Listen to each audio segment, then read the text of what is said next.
ডানকুনিতে বান্টি সাউ খুনের কারণ নিয়ে ধোঁয়াশা রয়েছে।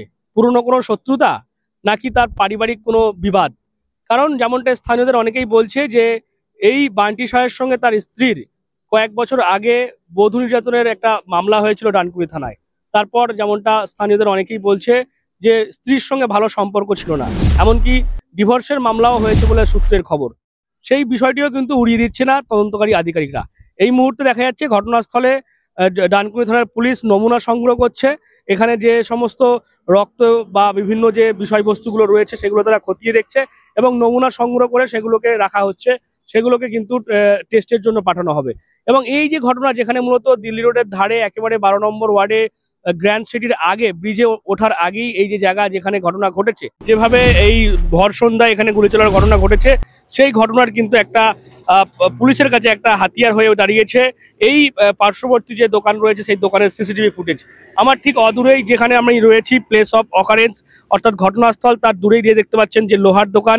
সেই লোহার দোকানের যে সিসিটিভি ক্যামেরা, সেই ক্যামেরায় কিন্তু সমস্ত ঘটনাটাই কিন্তু ধরা পড়েছে এমনটাই কিন্তু মনে করা হচ্ছে। কারণ যেমনটা দেখা যাচ্ছে পুলিশের আধিকারিকরা ইতিমধ্যেই যে সিসিটিভি ফুটেজ সেটা তারা সিরিজ করছে এবং এই সিসিটিভি সংগ্রহ করার পর পুলিশ তারা খতিয়ে দেখবে যে এই যে ঘটনা তার সঙ্গে কারা রয়েছে। যখন এখানে এসেছি তখন ওনাদেরকে পাঠিয়ে দেওয়া হয়েছে। পরে আমি খবরটা নিলাম, আমাকে আইসি সাহেব ফোন করেছিলেন যে এখানে ঘটনা ঘটেছে, সম্ভবত কোথায় আমি আসছি।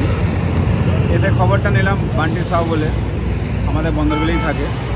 ওনার বাবার নাম হচ্ছে রাজকুমার সাউ, ও RS পাতে কাজ করে। জানি না ছেলেটা ভালো, কিন্তু এরকম ঘটনা ঘটলো বলতে পারছি না ভিতরে কি ম্যাটারটা আছে। এখানে গুলি চলেছে বলছে? হ্যাঁ।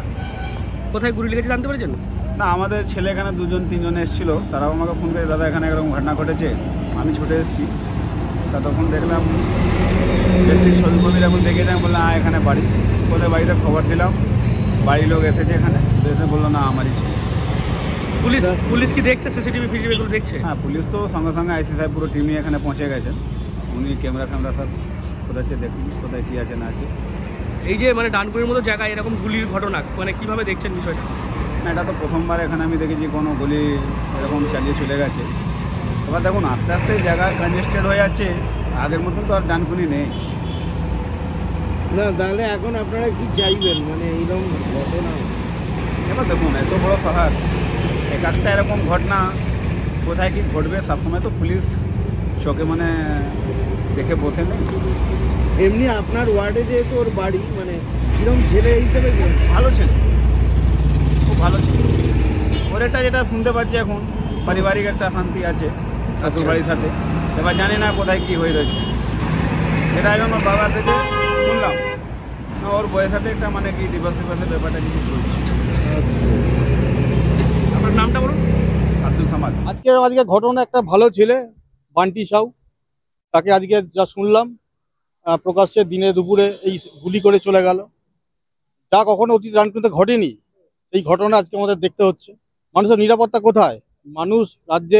সারা রাজ্যের মহিলারা নিরাপত্তাহীনতা ভুগছে, আজকে সাধারণ পাবলিকও তার বাইরে না। মানুষ তাহলে কাদের ভরসা করবে? এই আইন প্রশাসন, আইন শৃঙ্খলা যদি এইভাবে ভেঙে পড়ে, মানুষ কাদের ভরসায় তাহলে রাস্তায় বেরোবে? মানুষের চলাফেরা করা দায় হয়ে যাচ্ছে আজকের দিনে। এটার তো ঘটনা, এটা পুলিশকে তার যথাযথ ব্যবস্থা করতে হবে।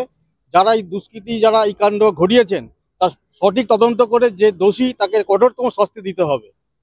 বাড়ি হোক কিংবা অফিস, কিচেন হোক কিংবা বাথরুম, সবকিছুই মনের মতো করে সাজাতে আজই আসুন আল আমিন মার্বেল হাউস। এখানে নামি দামি এবং গুণগত সম্পন্ন মানের টাইলস, মার্বেল এবং গ্রানাইটে রয়েছে প্রচুর সম্ভার। আমাদের ঠিকানা আল আমিন মার্বেল হাউস, গ্রাম মুকুন্দপুর, পোস্ট মশাট, জেলা হুগলি, পিনকোড 712701। আমাদের কন্ট্যাক্ট নাম্বার 7319093272, এছাড়া 7063845499।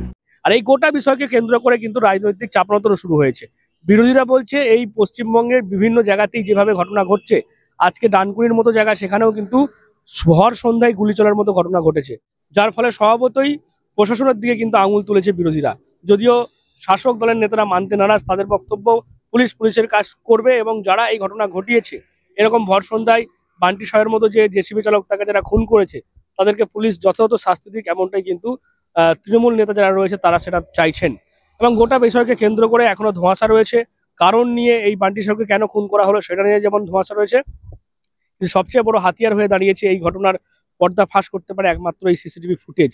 এখন দেখার এই যে পার্শ্ববর্তী দোকানের যে সিসিটিভি ফুটেজ, সেই সিসিটিভি ফুটেজ দেখে এই যে আততায়ী তার কাছে পৌঁছতে পারে কিনা, এবং এই ঘটনার গোটা যে কি কারণে খুন করা হলো বান্টি সাউকে সেই কারণও খুঁজে পেতে পারে কিনা চন্দননগর পুলিশ কমিশনের আধিকারিকরা, এখন সেদিকেই তাকিয়ে রয়েছে ডানকুনির মানুষজন। আপনারা কি বলবেন এই গোটা বিষয় না অবশ্যই কমেন্ট করেন কমেন্ট বক্সে। এরকম আরো খবর পেতে নজর রাখবেন ডিএনএন বাংলায়। ডিএনএন বাংলা সবার মনে সবার ফোনে। GB Global School, situated in Dankuni at Kola Chhora. এখানে অত্যাধুনিক প্রযুক্তিতে স্মার্ট বোর্ডের মাধ্যমে বাচ্চাদের নতুন যুগের শিক্ষায় উদ্বুদ্ধ করা হয়। We also have an enriching library and well-equipped computer lab. মনোগ্রাহী গল্পের ঝুড়ি তাদের নিয়ে যায় এক কল্পনার রাজ্যে। Our indoor playroom helps students develop their motor skills. নাচের ছন্দে খুদেরা মাতোয়ারা। In the lush green playground, students are fun and make new friends. আর এভাবেই বেজে যায় ছুটির ঘন্টা।